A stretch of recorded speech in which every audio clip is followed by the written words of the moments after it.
नमस्कार, सुबह 10 बजे के समाचारों में आपका स्वागत है। मैं हूं विजय श्रीवास्तव। समाचारों में सबसे पहले बात हेडलाइंस की। वाराणसी में 2 दिवसीय पीएम गति शक्ति मल्टी मॉडल जल मार्ग शिखर सम्मेलन 2022 का आयोजन किया गया। मुख्यमंत्री योगी आदित्यनाथ ने कहा, यूपी ने हासिल की है इंफ्रास्ट्रक्चर डेवलपमेंट में नई ऊंचाइयां। वाराणसी के रुद्राक्ष कन्वेंशन सेंटर में प्रधानमंत्री नरेंद्र मोदी के जीवन पर आधारित चित्र प्रदर्शनी का मुख्यमंत्री योगी आदित्यनाथ ने किया उद्घाटन। प्रदर्शनी में 55 तस्वीरों के जरिए प्रधानमंत्री के संघर्षों को दर्शाया गया है। केंद्रीय मंत्री पीयूष गोयल ने बीएचयू में स्टार्टअप के अंतर्गत काम कर रहे युवाओं से की बातचीत। कहा, स्टार्टअप की तरफ से बढ़ रहा युवाओं का रुझान।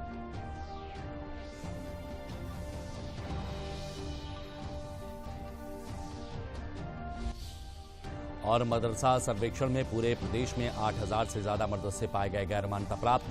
वक्फ एवं अल्पसंख्यक मामलों के मंत्री धर्मपाल सिंह ने कहा, 15 नवंबर के बाद होगा गैर पंजीकृत मदरसों का फैसला। प्रधानमंत्री नरेंद्र मोदी ने दक्षिण भारत के 4 राज्यों की 2 दिवसीय दौरे की शुरुआत कर्नाटक से की, जहां प्रधानमंत्री ने बेंगलुरु से श्रीनाथ कैंपेगौड़ा की 108 फीट ऊंची कांस्य प्रतिमा का अनावरण किया। चेन्नई मैसूरू को बेंगलुरु से जोड़ने वाले दक्षिण भारत को पहली वंदे भारत ट्रेन की सौगात भी दी। कैंपेगौड़ा अंतर्राष्ट्रीय एयरपोर्ट के नए टर्मिनल का उद्घाटन कर यह संदेश भी दिया कि विकास के साथ सांस्कृतिक विरासत को मजबूत करना केंद्र सरकार का लक्ष्य है।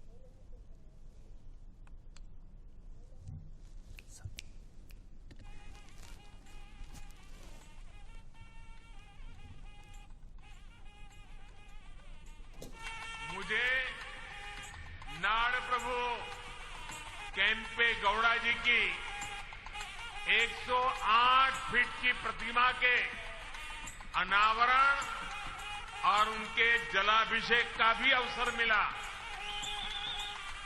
नाड़ प्रभु कैंपेगौड़ा की ये विशाल प्रतिमा हमें भविष्य के बेंगलुरु, भविष्य के भारत के लिए निरंतर समर्पित भाव से मेहनत करने की प्रेरणा देगी।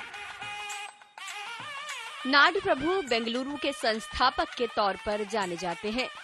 मोरासु गौड़ा के वंशज कैंपेगौड़ा 16वीं सदी के सफल प्रशासकों में से एक थे।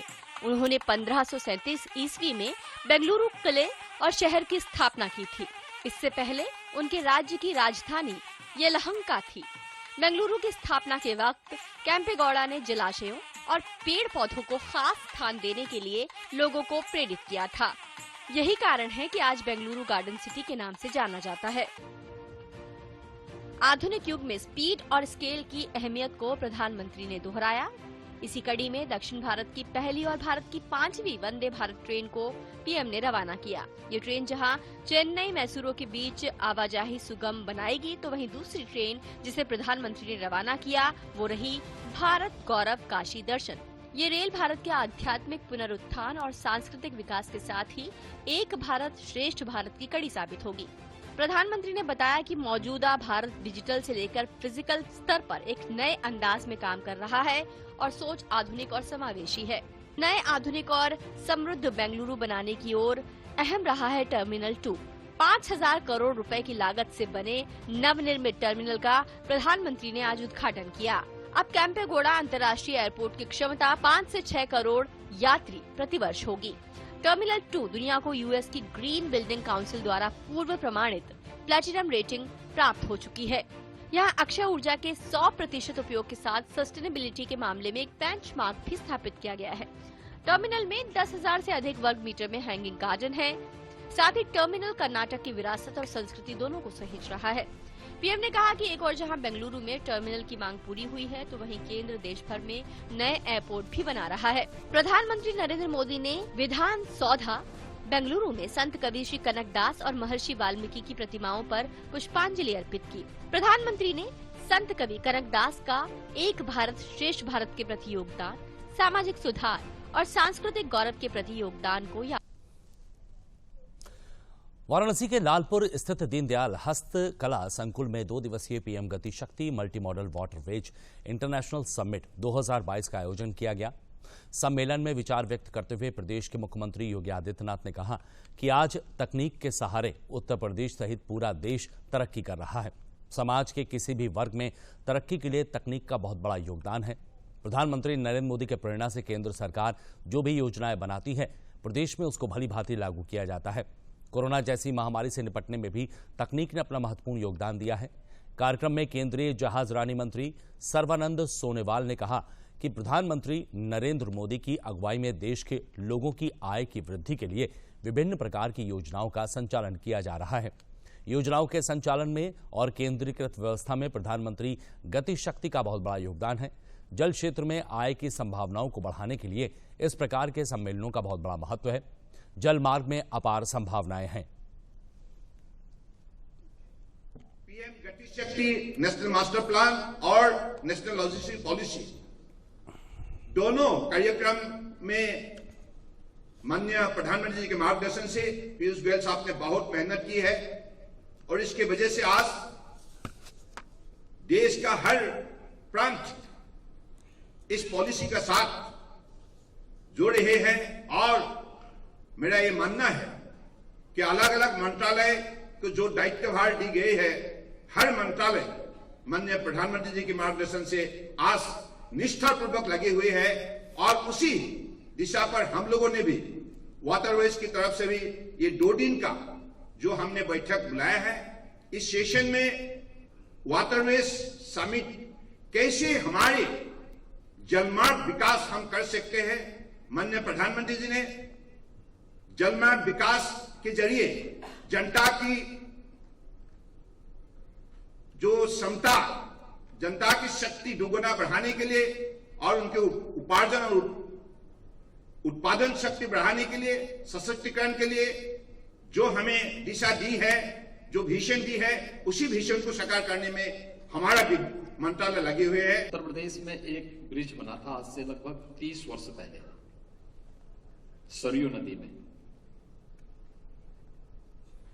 उस पे हर वर्ष रिपेयरिंग का कार्य करना पड़ता है। ऐसे आप पटना में जाएंगे, आपको यही देखने को मिलेगा।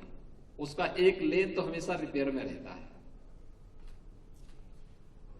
एक दिखाता कि प्लानिंग का अभाव, अगर उस समय टेक्नोलॉजी का उपयोग करते थे, कोई पीएम गतिशक्ति प्लेटफॉर्म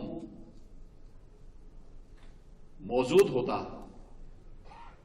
तो संभवतः ब्रिज का निर्माण कहां पे होना है और उसके कारण कार्य की क्वालिटी के साथ साथ कार्य की समयबद्धता को, टाइम बाउंड कार्य हो सके, उन सभी की दृष्टि से आज ये प्लेटफॉर्म बहुत उपयोगी साबित हो रहा है। और मुझे प्रसन्नता है कि विगत यद्यपि यह 1 वर्ष पहले लॉन्च हुआ है, लेकिन आदरणीय प्रधानमंत्री जी के विजन के, उनके मार्गदर्शन में और उनके नेतृत्व में उत्तर प्रदेश ने विगत 5.5 वर्ष के अंदर इंफ्रास्ट्रक्चर डेवलपमेंट में एक नया स्थान प्राप्त किया। मुख्यमंत्री योगी आदित्यनाथ ने वाराणसी के रुद्राक्ष कन्वेंशन सेंटर में प्रधानमंत्री नरेंद्र मोदी के जीवन पर आधारित 8 दिवसीय चित्र प्रदर्शनी का उद्घाटन किया। इस प्रदर्शनी में 55 पेंटिंग लगाई गई हैं, जिसे पीएम मोदी के व्यक्तित्व से प्रभावित होकर दुबई में रहने वाले अकबर खान ने बनाया है। प्रदर्शनी 11 नवंबर से शुरू होकर 17 नवंबर तक खुली रहेगी। उद्घाटन के मौके पर केंद्रीय आयुष, पोर्ट और वाटरवेज मंत्री सर्बानंद सोनोवाल भी मौजूद रहे। ये पेंटिंग्स गुजरात में चाय बेचने से लेकर मोदी के विश्व नेता बनने तक तथा जीएसटी, नोटबंदी, सर्जिकल स्ट्राइक जैसे कड़े कदम उठाने पर आधारित है। इसमें पीएम मोदी की उपलब्धियों और चुनौतियों को भी बखूबी दर्शाया गया है। प्रदर्शनी का उद्देश्य युवाओं को भारत को विश्व गुरु बनाने का सपना दिखाने वाले प्रधानमंत्री मोदी के संकल्पों से परिचित कराना है। प्रदर्शनी के उद्घाटन के अवसर पर यूपी के कैबिनेट मंत्री सूर्य प्रताप शाही, अनिल राजभर, राज्य मंत्री रविंद्र जायसवाल सहित तमाम गणमान्य लोग मौजूद रहे।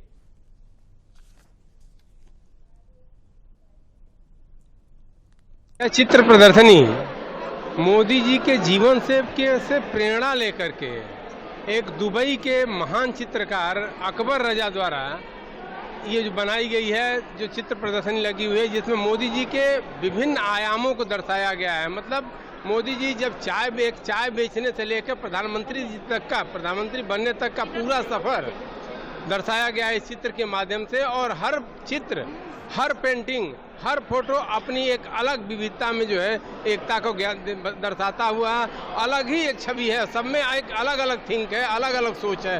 पूरे जितने चित्र यहाँ 55 चित्र लगे हुए हैं, 55 में अलग अलग उनकी जो थीम है।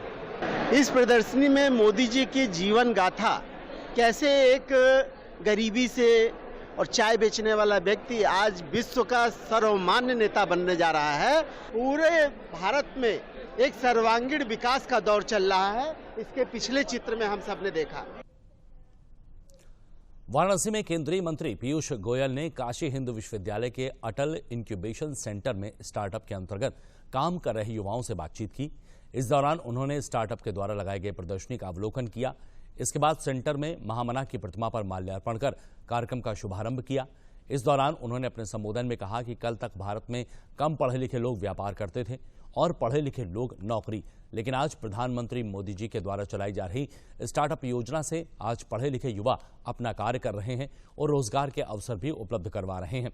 मीडिया से बात करते हुए उन्होंने बताया कि आज प्रधानमंत्री के स्टार्टअप इंडिया विजन को लेकर जिस तरह छात्र छात्राएं आगे आ रहे हैं, उससे देश में स्टार्टअप की संख्या काफी बढ़ी है। उन्होंने कहा कि ये अटल इंक्यूबेशन सेंटर भी नए स्टार्टअप को तैयार करने में अपनी बड़ी भूमिका निभा रहा है। उन्होंने कहा कि उत्तर प्रदेश में 7,491 स्टार्टअप इस समय रजिस्टर्ड किए गए हैं। इच्छा भी है उसको कॉस्ट इफेक्टिव बनाना, सस्ता बनाना, अफोर्डेबल बनाना, के लोगों के जीवन में परिवर्तन आए, बिजनेस में, व्यापार में सरलता है। इस सबको लेके जो बनारस हिंदू यूनिवर्सिटी में इंक्यूबेशन सेंटर के माध्यम से और बाकी इस क्षेत्र में जो काम किया गया है, उसके लिए मैं सभी इस इंक्यूबेशन सेंटर और अटल इनोवेशन सेंटर के सभी हमारे प्रोफेसर्स और टीचर्स सबका हृदय से धन्यवाद करता हूं और बनारस हिंदू यूनिवर्सिटी को भी बधाई देता हूं।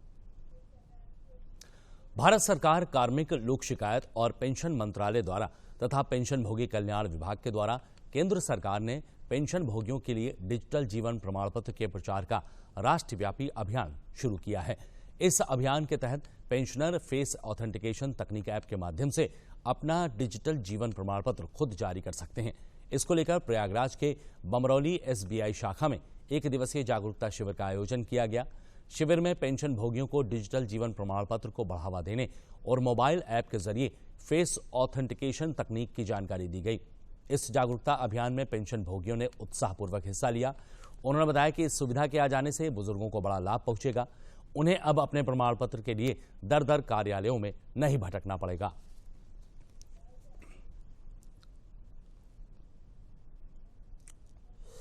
सरकार की तरफ से डिजिटली हमारे पेंशनर्स के लिए लाइफ सर्टिफिकेट को अपलोड करने के लिए एक जागरूकता अभियान है। उस जागरूकता अभियान में जितना भी हमारे पेंशनर्स हैं, वरिष्ठ नागरिक हैं, इन लोगों को कोई दिक्कत ना हो, तो इनको एक टेक्नोलॉजी से अवेयर कराया जा रहा है ताकि इनके बायोमेट्रिक से, फेस रिकग्निशन से, या इनके जो लाइफ सर्टिफिकेट हैं, जो साल भर में एक बार की एक प्रक्रिया है, उसको सिस्टम में ऑटोमेटिकली अपलोड किया जाए। ज्ञान है, इसके लिए अवेयरनेस प्रोग्राम है भारत सरकार की तरफ से कि पेंशनरों को जानकारी दी जाए कि वो स्वयं भी अपना लाइफ सर्टिफिकेट बना सकते हैं अथवा वो लाइफ सर्टिफिकेट बनाने के लिए व्यवस्था जहां की जा रही है वहां पर अपना लाइफ सर्टिफिकेट बनवाएं। और अगर वो स्वयं बना लेंगे तो वो उनको किसी स्थान पर जाने की ज़रूरत नहीं पड़ती। उनका रहन सहन का स्तर ठीक रहेगा कि वो यात्रा न करना पड़े और वो स्वयं अपने घर बना लें। हर साल नवंबर महीने में जो पेंशनर्स हैं उनको अपना लाइफ सर्टिफिकेट देना होता है, तो उनकी ईज़ ऑफ लिविंग की तरफ एक कदम बढ़ाते हुए पिछले साल माननीय मंत्री जी ने फेस ऑथेंटिकेशन ऐप लॉन्च किया है। डिजिटल लाइफ सर्टिफिकेट से पिछले साल 20 लाख लोगों ने अपना सर्टिफिकेट बैंक में या फिर जो भी कंसर्न एजेंसी है वहाँ पर दिया हुआ है। फेस ऑथेंटिकेशन ऐप से सबसे बड़ा फायदा ये है, आपकी ईज़ ऑफ लिविंग को बढ़ाते हुए आप घर बैठे अपना ये सर्टिफिकेट जनरेट कर सकते हैं। आपको किसी पर निर्भर रहने की जरूरत नहीं है और बहुत ही आसान प्रोसेस है। तो जो भारत सरकार ने लॉन्च किया है फेस रिकग्निशन के लिए, जो लोग इधर उधर परेशान होते हैं उन्हें कहीं जाने की आवश्यकता नहीं है। वो फेस रिकग्निशन करके एक आधार फेस आरडी एक ऐप लॉन्च हुआ है। उसके सहायता से वो लोग अपना खुद घर बैठे फेस ऑथेंटिकेशन कर सकते हैं। वो आपके आधार से लिंक हो जाता है और इसके बाद आप अपना लाइफ सर्टिफिकेट, जीवन प्रमाण पत्र जमा कर सकते हैं ऑनलाइन। और बुलेटिन में आगे बढ़ने से पहले लेंगे एक छोटा सा ब्रेक। पापा ये सब जो चीजें सालों से बेवजह पड़ी हो उन्हें हटा देना चाहिए। ये भी दादाजी की पुरानी पासबुक और एफडी। अरे ये कैसे रह गया? पैसे गए? नहीं, उपाय है। बैंक खाते को संचालित करते रहना चाहिए वरना खाता इनऑपरेटिव हो जाता है। ऐसे में बैंक से संपर्क करें, खाता सक्रिय करवाएं और आपकी रकम जो है उसे ब्याज समेत क्लेम करें। दादू ये आरबीआई कहता है जानकार बनिए, सतर्क रहिए। सही कह रहा है। Institute of management studies Banaras Hindu विश्वविद्यालय में कल से 3 दिवसीय 7वें आदर्श ग्राम सम्मेलन का आयोजन किया गया। ये सम्मेलन Wells Global Foundation, Pan IIT Alumni, Science for Society, Federation of Indian Industry, Federation of Indian Physician Association, FICCI और एआरडीओ के सहयोग से आयोजित किया गया है। ये सम्मेलन पहली बार भारत में आयोजित किया जा रहा है। प्रदेश के कृषि मंत्री सूर्य प्रताप शाही ने आदर्श ग्राम सम्मेलन का उद्घाटन किया। इस अवसर पर गांव के विकास से जुड़ी प्रदर्शनी भी लगाई गई। कार्यक्रम में कृषि मंत्री ने सरकार द्वारा ग्राम विकास के लिए किए जा रहे कार्यों के बारे में लोगों को जानकारी दी। कृषि मंत्री ने कहा कि प्रवासी भारतीयों के द्वारा ये जो सम्मेलन आयोजित किया जा रहा है उससे निश्चित तौर पर सतत ग्रामीण विकास में काफी मदद मिल सकेगी।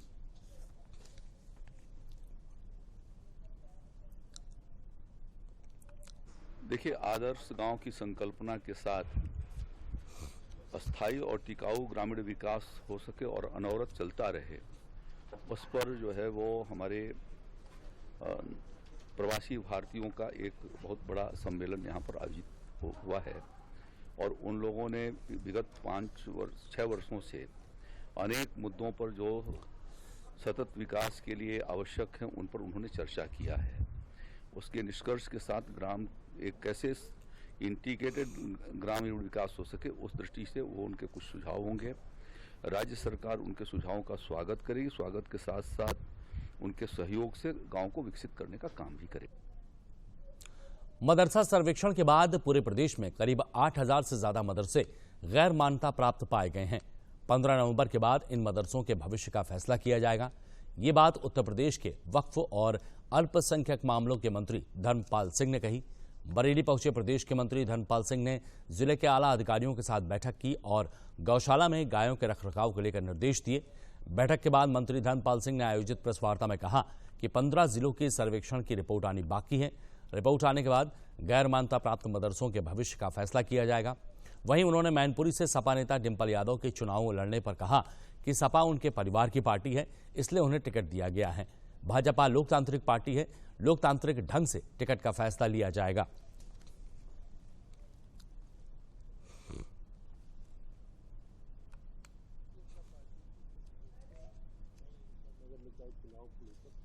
तैयारी है और हम चुनाव को पूरी तरीके से कंप्लीट कर चुके हैं लगभग और जैसे ही आरक्षण की घोषणा होगी और निश्चित रूप से भारतीय जनता पार्टी स्थानीय निकाय चुनाव में प्रचंड बहुमत से जीताती।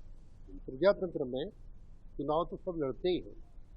जिस तरीके से समाजवादी पार्टी ने अपनी रणनीति बनाने का हिस्सा किया, वो डिंपल यादव क्योंकि समाजवादी पार्टी उनके परिवार की पार्टी है, उन्होंने टिकट उन्हें दिया तो वो अच्छा ही काम किया। लेकिन भारतीय जनता पार्टी प्रजातांत्रिक पार्टी, प्रजातांत्रिक ढंग से वहाँ कैंडिडेट भी उतारा जाएगा और भारतीय जनता पार्टी पूरी तरीके से लोकसभा चुनाव जीतने का प्रयास करके चुनाव जीतेगी। लगभग 8500 मदरसे गैर मान्यता प्राप्त हैं। अभी 15 जिलों की सूचना जिलाधिकारियों के द्वारा आने को शेष है। जैसी ही सूचना आ जाएगी 15 नवंबर तक, इसके बाद फिर कार्रवाई। शाहजहांपुर जनपद के मेडिकल कॉलेज में एमबीबीएस छात्रों द्वारा वार्षिक खेलकूद और सांस्कृतिक कार्यक्रम उत्सव द सेलिब्रेशन का आयोजन किया गया। कार्यक्रम में प्रदेश के वित्त एवं संसदीय कार्य मंत्री सुरेश खन्ना ने विजेता छात्रों को पुरस्कार वितरित किए। इस अवसर पर मंत्री सुरेश खन्ना ने नगर क्षेत्र में स्वास्थ्य विभाग द्वारा लगाए गए हेल्थ एटीएम का उद्घाटन किया। वित्त मंत्री ने कहा कि शिक्षा के साथ व्यायाम बच्चों की सेहत के लिए अति आवश्यक है। उन्होंने बच्चों से कहा कि उन्हें अपने देश पर गर्व होना चाहिए। जिसकी संस्कृति आज पूरा विश्व अपना रहा है। उन्होंने कहा कि जनपद में सभी प्रकार की जांचों का लाभ हर व्यक्ति को मिल सके, इसके लिए ग्रामीण क्षेत्रों में भी हेल्थ एटीएम लगाए जाएंगे।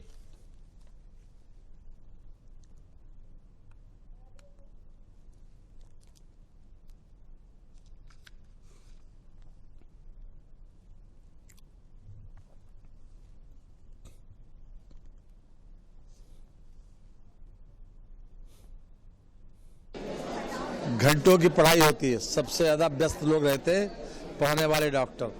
उनके लिए ये 3 नवंबर से लेकर 12 नवंबर तक जो उत्सव या एक्स्ट्रा करिकुलर एक्टिविटीज़ या कल्चरल और स्पोर्ट्स का जो कार्यक्रम रखा, ये बहुत उपयोगी है और इससे काम करने में एक रुचि बढ़ती है, क्योंकि एक सी लाइफ लीड करते करते करते करते कभी कभी बोरियत होती है। इसलिए ये इस प्रकार के कार्यक्रम जो कार्य क्षमता को भी बढ़ाते हैं और रुचि को भी। इलेक्ट्रिकल और इलेक्ट्रॉनिक्स उद्योग का सबसे बड़ा standalone showcase Elecrama 2023 India Expo Mart Greater Noida में 18 से 22 फरवरी 2023 तक आयोजित किया जा रहा है। इसी को लेकर लखनऊ में एक कॉन्फ्रेंस का आयोजन किया गया, जिसमें Indian electrical and electronics manufacturers association ने उत्तर प्रदेश बिजली क्षेत्र के वरिष्ठ अधिकारियों के साथ एक इंटरैक्टिव सत्र की मेजबानी की। इलेक्ट्रामा 2023 के अध्यक्ष जितेंद्र अग्रवाल ने कहा, इलेक्ट्रामा का 15वां संस्करण मुख्य रूप से विभिन्न क्षेत्रों में नवाचार और भविष्य की प्रौद्योगिकियों को प्रदर्शित करने पर केंद्रित होगा। उन्होंने कहा कि उद्योग के विकास और सफलता के लिए कुछ क्षेत्रों में स्टार्टअप और नए व्यवसायों के सहित भविष्य में असीमित व्यावसायिक अवसर मौजूद है, जहां बड़े पैमाने पर पूंजी निवेश किया जा रहा है। इस बार ये 2023 में India Expo Mart Greater Noida में है 18 से 22 फरवरी। दुनिया में बिजली से संबंधित जनरेशन हो, ट्रांसमिशन हो, डिस्ट्रीब्यूशन हो, उसके सारे उपकरण का और जितने भी प्रकार के बिजली से रिलेटेड काम होते हैं इस एग्जीबिशन में हम शोकेस करते हैं। ये दुनिया की सबसे बड़ी एग्जीबिशन है बिजली के यंत्रों की, और ये 2023 में 18 फरवरी से 22 फरवरी में होगी। हरियाणा, दिल्ली, गाजियाबाद, मेरठ, बुलंदशहर और हापुड़ तक फैले भ्रूण लिंग की जांच कराने वाले शातिर गैंग का जनपद हापुड़ में खुलासा हुआ है। हरियाणा पुलिस ने हापुड़ स्वास्थ्य विभाग और स्थानीय पुलिस के साथ मिलकर संयुक्त कार्रवाई करते हुए भ्रूण लिंग की जांच कराने वाले 6 लोगों को गिरफ्तार किया है, जिसमें एक महिला भी शामिल है। पकड़े गए सभी आरोपी अलग अलग स्थानों पर भ्रूण लिंग की जांच कराते थे और उनसे रुपए ले लिया करते थे। आरोपियों के पास से 10,000 की नकदी बरामद हुई है। भ्रूण लिंग की जांच की सूचना पुख्ता करने के लिए स्वास्थ्य विभाग की टीम ने अधिकारियों से संपर्क किया और 2 चिकित्सकों की अगुवाई में एक टीम का गठन किया गया। भ्रूण लिंग की जांच के लिए अधिकारियों ने 2 महिलाओं को तैयार किया, जिसके बाद आगे की हुई कार्रवाई में पूरे गैंग का खुलासा हो गया। फिलहाल पुलिस ने सभी आरोपियों को हिरासत में ले लिया है और आगे की कार्रवाई शुरू कर दी है।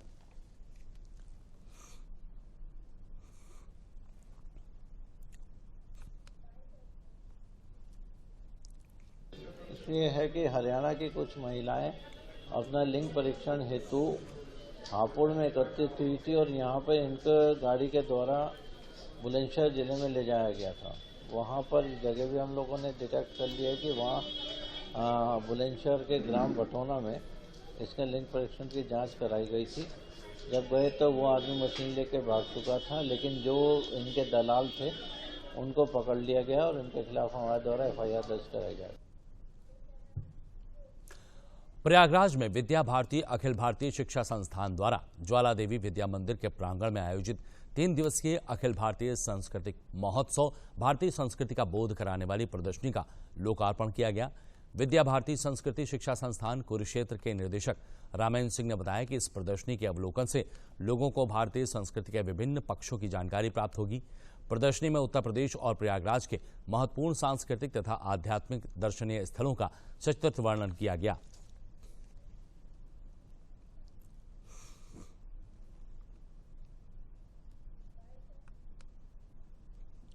विद्या भारती संपूर्ण देश में लगभग 13,000 विद्यालयों को संचालित करती है। उन विद्यालयों में पढ़ने वाले जो बच्चे हैं, उन बच्चों को भारत की अतुल्य संस्कृति का बोध हो, जिससे वे इस देश का नागरिक होने का गौरव कर सकें। इस उद्देश्य को लेकर के अखिल भारतीय संस्कृति महोत्सव का आयोजन होता है। इस बार ये राष्ट्रीय स्तर का जो महोत्सव है ये तीर्थराज प्रयागराज में आयोजित किया जा रहा है। इसमें आज संस्कृति का बोध कराने वाली सांस्कृतिक प्रदर्शनी का उद्घाटन किया गया है। देखिए, आज सभी हम यहाँ पे ऐतिहासिक ज्वाला देवी विद्यालय में हम लोग सभी उपस्थित हैं। आज यहाँ पर 3 दिवसीय जो महोत्सव का कार्यक्रम चला, आज पहला दिन है और इस सांस्कृतिक महोत्सव के तत्वाधान के अंतर्गत सांस्कृतिक प्रदर्शनी यहाँ पे लगाई गई है, जिसका उद्घाटन हुआ और हम सभी ने यहाँ पे भ्रमण करके देखा। केवल प्रयागराज ही नहीं, उत्तर प्रदेश के विभिन्न क्षेत्रों में जो भी हमारी सभ्यता और संस्कृति को उजागर करने वाली, दर्शाने वाली, जिससे बच्चे सीखें, जानें, उनके महत्व को समझें और उन सांस्कृतिक धरोहरों को बहुत अच्छे तरीके से यहाँ पे चित्रित किया। जनपद बलरामपुर में किसानों के खेतों तक पानी पहुंचाने के लिए सरयू नहर परियोजना के अंतर्गत नहर और माइनर के सिल्ट सफाई कार्य का सदर विधायक पलटू राम ने शुभारंभ किया। इस अवसर पर सिंचाई विभाग के अधिकारी और क्षेत्र के किसान भी मौजूद रहे। जिले में अक्टूबर माह में हुई बेमौसम बरसात और बाढ़ से अधिकांश नहरें और माइनर क्षतिग्रस्त हो गई थी, जिनकी मरम्मत तथा सिल्ट सफाई का कार्य किसानों की सुविधा के लिए तेजी से किया जा रहा है। सदर विधायक ने कहा कि जिले में बारिश और बाढ़ से किसानों की बर्बाद हुई फसल के बाद अब अगली बुआई में सिंचाई की असुविधा न हो, इसके लिए नहरों की सिल्ट सफाई का कार्य किया जा रहा है। स्वयं फावड़ा चला करके सिल्ट सफाई का शुभारंभ किया है। इस सिल्ट सफाई से लगभग हमारे इस क्षेत्र के 1 दर्जन छोटे बड़े मजरों को मिला करके काफ़ी किसानों को फायदा होगा। सिल्ट सफाई से पानी निर्बाध रूप से किसान अपने खेतों तक पानी ले जा सकेंगे, जो माननीय मोदी जी और माननीय योगी जी का सपना है कि हम किसानों की आय को दुगना करेंगे। क्योंकि आप जानते हैं कि अभी बाढ़ की त्रासदी से बलरामपुर जनपद अभी उबरा नहीं है। भीषण पानी आ जाने के कारण लगभग 80% किसानों की फसल नष्ट हो गई है। इसलिए अब हमारे किसान अपने खेतों में बुआई करें और कहीं सूखे की चपेट में आकर के उनका फसल बर्बाद ना हो, इसलिए समयबद्ध तरीके से हम नहरों की सिल्ट सफाई करा करके उनको खेतों तक पानी पहुंचाने का काम करें। और बुलेटिन के अंत में प्रमुख समाचार एक बार फिर। वाराणसी में 2 दिवसीय पीएम गतिशक्ति मल्टी मॉडल जल मार्ग शिखर सम्मेलन 2022 का आयोजन किया गया। मुख्यमंत्री योगी आदित्यनाथ ने कहा, यूपी ने हासिल की है इंफ्रास्ट्रक्चर डेवलपमेंट में नई ऊंचाइयां।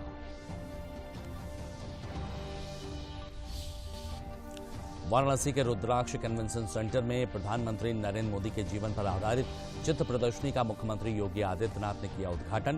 प्रदर्शनी में 55 तस्वीरों के जरिए प्रधानमंत्री के संघर्षों को दर्शाया गया है। केंद्रीय मंत्री पीयूष गोयल ने बीएचयू में स्टार्टअप के अंतर्गत काम कर रहे युवाओं से की बातचीत। कहा, स्टार्टअप की तरफ से बढ़ रहा है युवाओं का रुझान।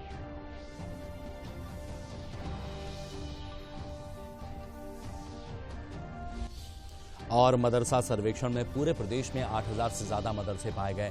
गैर मान्यता प्राप्त वक्फ एवं अल्पसंख्यक मामलों के मंत्री धर्मपाल सिंह ने कहा, 15 नवंबर के बाद होगा गैर पंजीकृत मदरसों का फैसला।